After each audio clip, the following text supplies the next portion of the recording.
അപ്പോൾ കണ്ണൻകുട്ടിക്ക് പാപ്പൊക്കെ അടിക്കാനായിട്ട് പുതിയ മിക്സി വാങ്ങിയത് ഞാൻ പറഞ്ഞിട്ടുണ്ടായിരുന്നു അല്ലേ.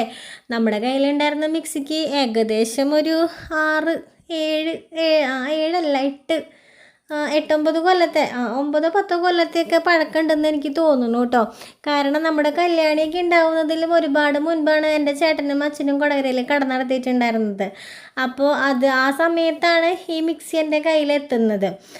ജാനി ഉണ്ടാവുന്നതിന് മുൻപായിരുന്നു, എൻ്റെ ചേട്ടൻ്റെ കല്യാണം കഴിയുന്നതിന് മുൻപായിരുന്നു. എൻ്റെ ചേട്ടൻ്റെ കല്യാണം കഴിഞ്ഞിട്ട് 8 വർഷമായിട്ടുണ്ട്. അപ്പോൾ 9 10 വർഷമൊക്കെ ആയിട്ടുണ്ട് എൻ്റെ കയ്യിൽ ആ ഒരു മിക്സി ഇരിക്കുന്നത്. അപ്പോൾ എന്തെങ്കിലും കംപ്ലൈൻറ്റൊക്കെ വരുമ്പോൾ ഞാനിങ്ങനെ കൊണ്ടുപോയി ശരിയാക്കി പിന്നെ നല്ല മിക്സി ആയിരുന്നു കേട്ടോ, സുജാതയുടെ മിക്സി ആയിരുന്നു. അപ്പോൾ അത് കാരണം ശരിയാക്കി ഉപയോഗിക്കായിരുന്നു. പക്ഷെ ഇപ്പം ഇങ്ങനെ എർത്തൊക്കെ വന്നു തുടങ്ങിയപ്പോഴേ എനിക്കൊരു പേടിയൊക്കെ. പിന്നെ ഇത്ര വർഷം അത് ഉപയോഗിച്ചില്ലേ എന്ന് വിചാരിച്ചിട്ടാണ് നമ്മളിപ്പോൾ പുതിയ മിക്സി വാങ്ങാമെന്ന് വിചാരിച്ചത്. പിന്നെ ഞാൻ കഴിഞ്ഞ വീഡിയോയിൽ പറഞ്ഞതുപോലെ വല്ല ഷോക്ക് അടിച്ചൊക്കെ ഞാൻ കിടന്ന് കഴിഞ്ഞ് കഴിഞ്ഞാൽ എന്നെ രക്ഷിക്കാനായിട്ട് ഇവിടെ ആരുമില്ല കേട്ടോ. എൻ്റെ പിള്ളേർ ആകെ മേടിച്ച് പോവും.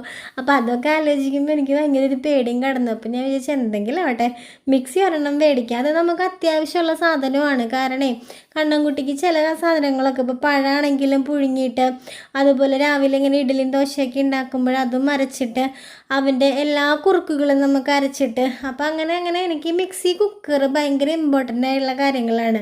കണ്ണൻകുട്ടിക്ക് പഴം പുഴുങ്ങുന്നത്, മുട്ട പുഴുങ്ങുന്നതൊക്കെ കുക്കറാണ്. എൻ്റെ സിങ്കിൽ എപ്പോഴും നിറഞ്ഞെടുക്കുന്ന സാധനങ്ങളാണ് മിക്സിയുടെ ജാറും അതുപോലെ കുക്കറും. ഈ 2 സാധനങ്ങൾ എനിക്ക് ഒഴിച്ചുകൂടാൻ പറ്റാത്തതാണ് കേട്ടോ. കാരണം നമ്മുടെ ഫുഡിൻ്റെ കാര്യമൊക്കെ നമുക്ക് മാറ്റി നിർത്താം, പക്ഷേ കണ്ണൻകുട്ടിയുടെ ഭക്ഷണത്തിന് ആ 2 സാധനം ഇല്ലാണ്ട് ഒരു രക്ഷയില്ല കേട്ടോ. അപ്പോൾ അങ്ങനെ ഞാൻ ഈ മിക്സി കൊണ്ടുവന്ന് ഓണാക്കിയൊക്കെ നോക്കിയിട്ടോ.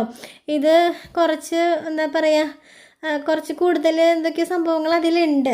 ജാറാണെങ്കിലും ലോക്കാണ്, ജാറിൻ്റെ മൂടി ഉണ്ടല്ലോ അത് ലോക്കാണ്. അതുപോലെ നമ്മൾ അതിൽ ഫിറ്റ് ചെയ്യുമ്പോൾ അതും ലോക്ക്. ഈ ലോക്കൊക്കെ വീണ് കഴിഞ്ഞാൽ മാത്രമേ ഈ മിക്സി ഓൺ ആവുകയൊക്കെ ഉള്ളൂ കേട്ടോ. നമുക്കതുപോലെ പിടിച്ചൊന്നും നിൽക്കുകയൊന്നും വേണ്ട. അപ്പം അങ്ങനെയുള്ള കുറച്ച് ഉപകാരങ്ങളൊക്കെ ഈ മിക്സി ഉണ്ട് കേട്ടോ. പാനസോണിക്കിൻ്റെ ആയിരുന്നു.